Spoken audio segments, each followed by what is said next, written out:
Hello guys, welcome back to our channel the kitchen by Amreen. आज हम आपके लिए लेकर आए हैं एक और न्यू रेसिपी।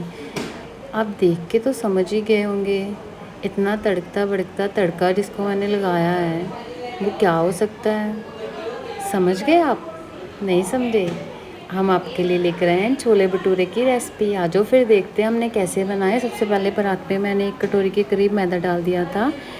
उसमें मैंने 1/4 चम्मच मीठा सोडा डाल दिया था।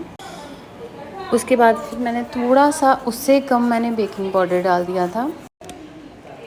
अब हम डालेंगे थोड़ा सा देसी घी। आप चाहो तो कोई ऑयल भी डाल सकते हो, चाहो तो घी भी डाल सकते हो। फिर मैंने 4 चम्मच के करीब दही डाला था।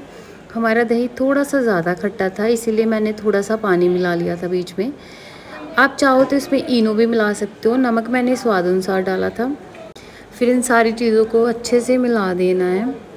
आपको जब भी मैदा गूंदना होता है ना, तो सबसे पहले जो आपने इंग्रेडिएंट्स मिलाए हैं ना मैदे में, उनको मिलाना है। पानी बाद में डालना होता है। आपको बस ये केयरफुली करना होता है, बाकी तो अच्छे से सबसे हो जाता है। फिर थोड़ा थोड़ा पानी मिलाकर मैंने सारे मैदे को मिलाया। मैं जब भी मैदा गूंदती हूँ या नॉर्मल आटा भी गूंदती हूँ ना, मैं थोड़े थोड़े पानी डालने से शुरुआत करती हूँ। पता है क्यों? अगर एक बारे में हम पानी डाल देते हैं तो वो बहुत पतला सा हो जाता है, ना तो प्रॉपर रोटी बन पाती है। अगर हम मैदा गूंदते हैं तो ना प्रॉपर भटूरे बन पाते हैं। इसीलिए थोड़ा थोड़ा डाल लो तो उसका तो हल है। अगर ज़्यादा पहले से डाल लेंगे तो उसका आपको पता है कोई सल्यूशन नहीं होता। फिर मैदा गूंदने के बाद ऐसे ज़ोर ज़ोर से 10 से 15 बार आपको टपकाना है, क्योंकि ऐसे इसकी मल्ली मर जाती है। जैसे हलवाई की लैंग्वेज में बोले तो वो मल्ली मारते हैं, ज़ोर ज़ोर से मारते हैं। उससे क्या हो जाता है कि हमारे जो भटूरे हैं वो बहुत ज़्यादा सॉफ्ट बनते हैं, बिल्कुल गद्दे की तरह नरम होते हैं। इसीलिए इसको पटकाना होता है 10 से 15 टाइम। इसको ऐसे परात में, जहाँ आप कोई सेल्फ पे बना रहे हो, गूंद रहे हो, तो इसको ऐसे पटकना होता ही है। फिर मैंने ऐसे पूरा मैदा गूंद के इसकी 4 लोई ले ली थी थोड़ी थोड़ी।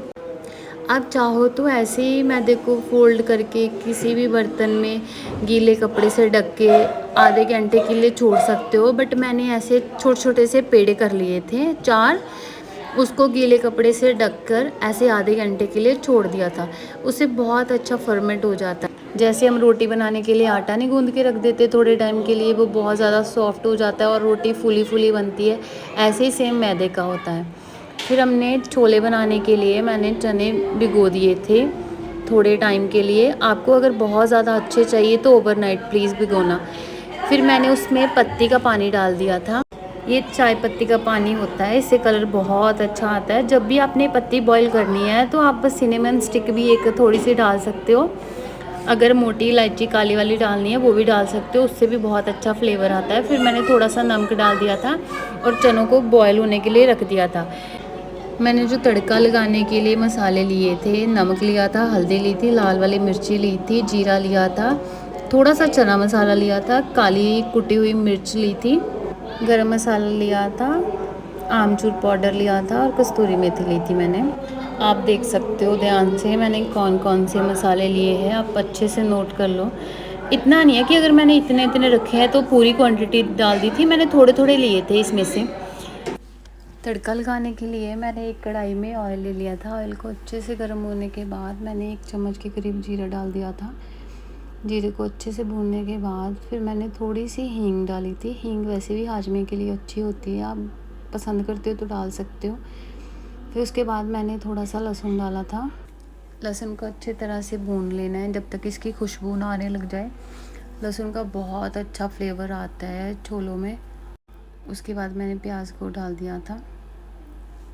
प्याज को भी अच्छे से भून लेना है जब तक इसका कलर ब्राउन में टर्न ना हो जाए और लहसुन और प्याज की खुशबू ना आने लग जाए, तब तक इसको भूनना है।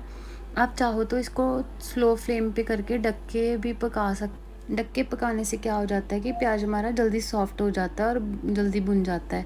उसके बाद जो मैंने टमाटर की प्यूरी बनाई हुई थी, टमाटर, अदरक और 1 मिर्च डाली हुई थी, उसकी प्यूरी थी, वो डाल दी थी मैंने। उसके डालने के बाद आपने देखा होगा नमक मैंने अभी तक नहीं डाला है। मैंने टमाटरों को अच्छे से पकाने के बाद उसके बाद नमक डाला है। नमक डालने के बाद मैंने ढक दिया था टमाटर को अच्छे से टमाटर के भुनने के बाद मैंने हल्दी और लाल मिर्ची डाली थी। आपको ध्यान रखना है कि प्याज में कभी भी नमक नहीं डालना होता है। उससे क्या हो जाता है, प्याज भुन तो जल्दी जाता है, वो दिखने में ऐसे लगता है कि भुन गया है, बट जब हम खाते हैं तो उसका कच्चा कच्चा टेस्ट आता है। इसीलिए हमेशा ध्यान रखना है कि आपको प्याज के भुनने के बाद ही नमक डालना होता है, या फिर टमाटर के भुनने के बाद ही नमक डालना होता है। फिर यहाँ पे मैंने सारे मसाले डाल दिए थे, जितने भी मैंने लिए हुए थे मसाले आपको दिखाए थे, वो सारे डाल दिए थे टमाटर के भुनने के बाद। फिर अच्छे से सारे तड़के में मिला देने। आप देख सकते हो कि मेरे तड़के का कलर ही कितना अच्छा आया है। मसालों को तब तक पकाना है जब तक जो ऑयल होता है वो सेपरेट ना होने लग जाए तड़के से, तब तक आपको पकाना है। देख सकते हो हमारा तड़का कुछ भुनने के बाद ऐसा हो गया था। जो मैंने चने बॉईल किए हुए थे उसको मैंने तड़के में डाल दिया था।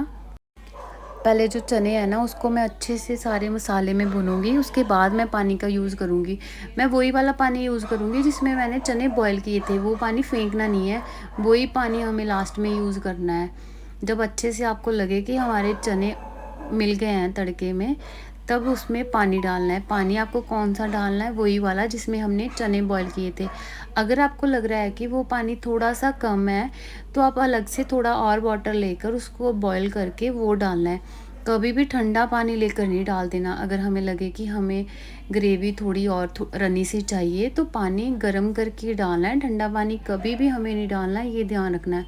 फिर यहाँ पे जिसमें मैंने बॉईल किए थे वो पानी सारा डाल दिया था। आप देख सकते हो हमारे जो छोले हैं उसका कलर कितना अच्छा आ गया है अभी से ही। जो पत्ती वाला पानी होता है ना उससे कलर बहुत अच्छा आता है। ये जो हम हलवाई होते हैं, जो हम ढाबे पे या रेस्टोरेंट में चने खाते हैं, उनका कितना डिफरेंट सा कलर होता है। कभी कभी हम घर पे बनाते हैं तो वैसा नहीं बनता। वो सीक्रेट इंग्रेडिएंट जो होता है वो पत्ती का पानी ही होता है, पत्ती का पानी यूज़ करके ऐसा बन जाता है। फिर मैंने लास्ट में जो कस्तूरी मेथी थी वो डाल दी थी। हमारे चने बनने के बाद कुछ ऐसे थे। मैंने ऐसे प्याज से इसकी थोड़ी सी डेकोरेशन कर दी थी और ऊपर से कटा हुआ धनिया डाल दिया था। रुको, अभी एक और तड़का बाकी है।